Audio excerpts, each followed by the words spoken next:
आप शायद भूल रही हैं, तो मैं आपको याद दिलाती हूँ। ये अरमान और ज़ैनब भी वही हैं जिन्हें आपने घर पे कभी मुलाजिम से ज्यादा अहमियत नहीं दी।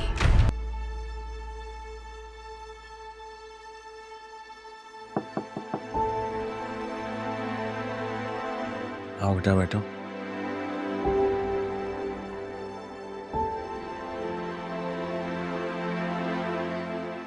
बाबा मैं आपसे एक बात कहना चाह रही थी। हाँ कहो बेटा, क्या बात है? बाबा मैं चाह रही थी कि मैं सैयद से खुला ले लूं। मैं जानती हूँ कि मेरे लिए फैसला करना आसान नहीं होगा,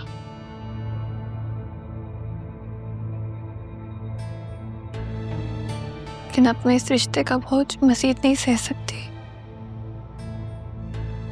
मैं खुद को आज़ाद करना चाहती हूँ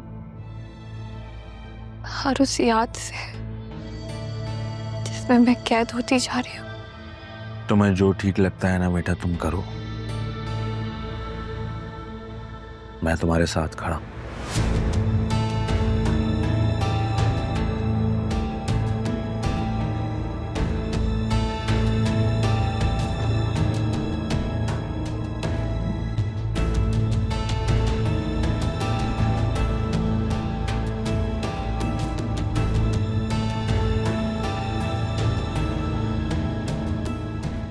मैं बतूल के इस फैसले में इसके साथ हूँ।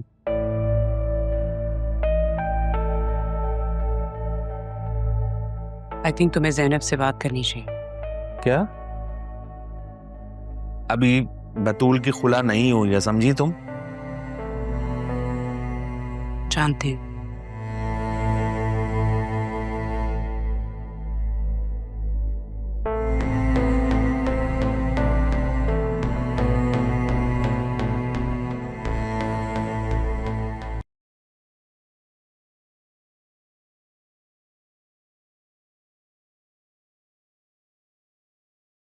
उस पर निगरानी रखेंगे।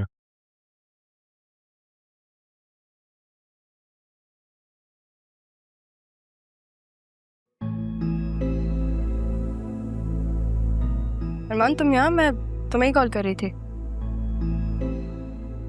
असिस्टेंट कमिश्नर अरमान सिकंदर हयात अपने जाती काम में मसरूफ है और यहाँ ताल्लुकात नहीं, कानून चलता है और कानून में जाती जान पहचान की कोई गुंजाइश नहीं होती। ये सब क्या है? बैठ के भी बात हो सकती थी। बैठकर बात करते तो मुजरिम को भागने का मौका मिल जाता। मिस्टर एफ, R&B का नया प्रोजेक्ट जिस जरी जमीन पर शुरू किया गया था उसमें करप्शन सामने आई है, जिसकी तहकीकात का हमारे पास सरकारी फरमान है। आप नई CEO हैं। अगर आप ताउन करेंगी तो हम अपना काम जल्द से जल्द करके यहाँ से चले जाएंगे। बिल्कुल, लेकिन ये सब मैंने नहीं किया, किसी और ने किया। जिसने भी किया है उसे भी हम ढूंढ लेंगे। तुम करप्शन के रिकॉर्ड चेक करो। मेरी इजाजत के बगैर यहां से कोई कदम भी बाहर नहीं रख सकता। ठीक है, मैं भी डर के भागने वालों में से नहीं हूँ।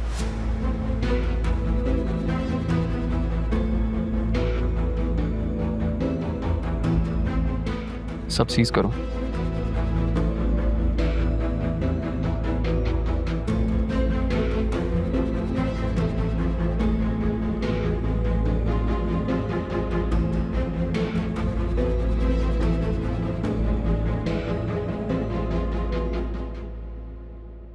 समझता क्या है ये खुद को? अब ऐसे बदले लेगा?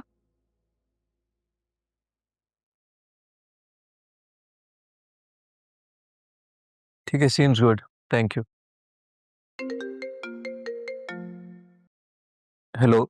शाहजैन, एक इश्यू हो गया है। क्या हुआ? सब ठीक है? तुम तो ठीक हो ना? वो ऑडिट रेवेन्यू वाले आए हैं असिस्टेंट कमिश्नर के साथ, पता नहीं कोई करप्शन का केस कर रहे हैं। देखो तुम परेशान नहीं हो, सब ठीक हो जाएगा। कंपनी के लॉयर को कॉल करो, वो सब संभाल लेगा। जरियून को सामने कर दो, तुम क्लियर हो जाओगी। नहीं, वो नाना जान का मुजरिम है, मैं उससे बदला खुद ही लूंगी। अगर इन लोगों के हवाले कर दिया तो वो निकल आएगा। देखो जिद नहीं करो, जो मैं कह रहा हूँ वो बात सुन लो।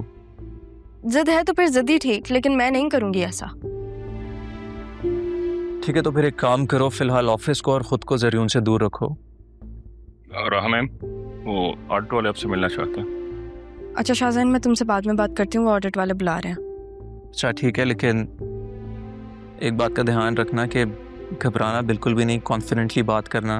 वो जो बात भी पूछें पहले तहम्मुल से सुनना और उसके बाद उसका जवाब देना, ठीक है? थैंक यू, हाफिज। क्या हुआ, कोई इशू हुआ है?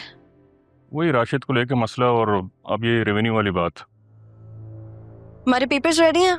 जी पेपर रेडी मेरे पास ही है, और अरमान से भी मैंने कह दिया। अरमान से क्यों कहा है आपने? वो अब यहाँ का वर्कर नहीं है, वो असिस्टेंट कमिश्नर है। आप उसको कुछ नहीं बताएंगे जब तक मुझसे अप्रूव ना हो, ठीक है? चलें आप सुन लेते हैं ऑडिट वालों की भी। आज भी नहीं कह सका। चलो अच्छा ही है, ना वक्त गुजरा, एक दूसरे को जानने का मौका मिल रहा है। Be positive Shahjahan, be positive. Miss Rao safe, ये जो राशिद नामी एम्प्लॉय था, इसके कुछ दस्तखत और फाइल्स डिस्क्रेपेंसी हैं। हमें बताया गया कि वो इस कंपनी में काम नहीं कर रहा है। जी, ज्वाइन करने से पहले वो वर्बली रिजाइन दे चुका था। ओह, तो दबानी रिजाइन देने के पीछे वजह क्या थी? जी वो पहले ही बता चुका था कि ज़ाती वजूहात की बिना पर वो ये नौकरी जारी नहीं रख सकता। तो कोई तहरीरी इस्तीफा या फिर नोटिस पीरियड मांगा नहीं था उससे? जब मैंने ज्वाइन किया था तो मैंने उसे कहा था कि वो रिटर्न में रिजाइन दे, लेकिन तब तक उसने ऑफिस आना ही बंद कर दिया था।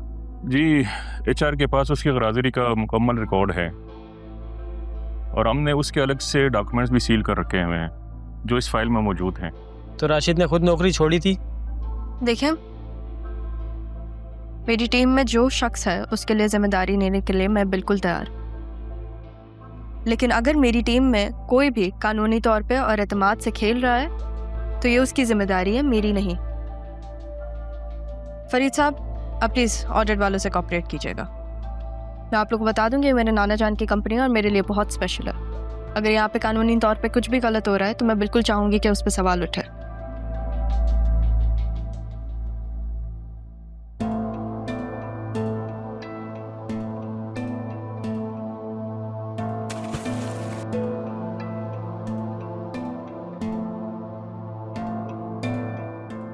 पता है इसको सब। ये देखें, इसके नए नंबर पे कॉल तो मैसी पे था।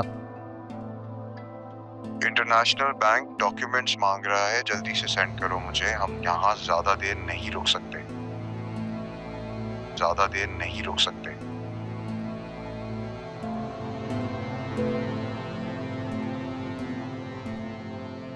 ये काफी है, उठाऊं तुम्हारे घर वालों को?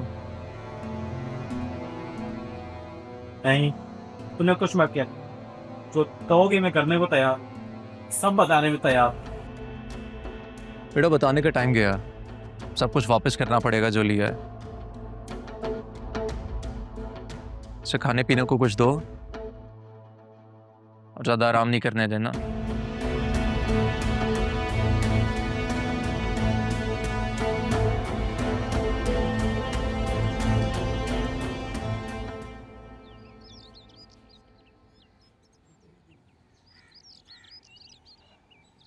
हेलो, कैसे हो? आई होप तुम ठीक होगे। मैंने सुना है कि अरमान तुम्हारे खून के लिए प्यासा हुआ तलाश कर रहा है तुम्हें। तुम्हें कैसे पता चला? तुम वो फिक्र नहीं करो कि कैसे और कहाँ मुझे पता चला, लेकिन बस अपने आप को अंडरग्राउंड रखो। किसी से बात मत करना एटलीस्ट जब तक मैं ना कहूँ। ऑडिट वाले भी आए थे, तुम्हारा पूछ रहे थे, मुझे समझ ही नहीं आया कि मैं क्या कहूँ, तो मैंने इतना कह दिया कि मुझे नहीं पता। अब अरमान पीछे पड़ गया, उसको मैं क्या कहूँ? तुम हो कहाँ? मैं तुमसे कहा था ना कि डैड की तबीयत ठीक नहीं है, बस उनको लेके आया हूँ।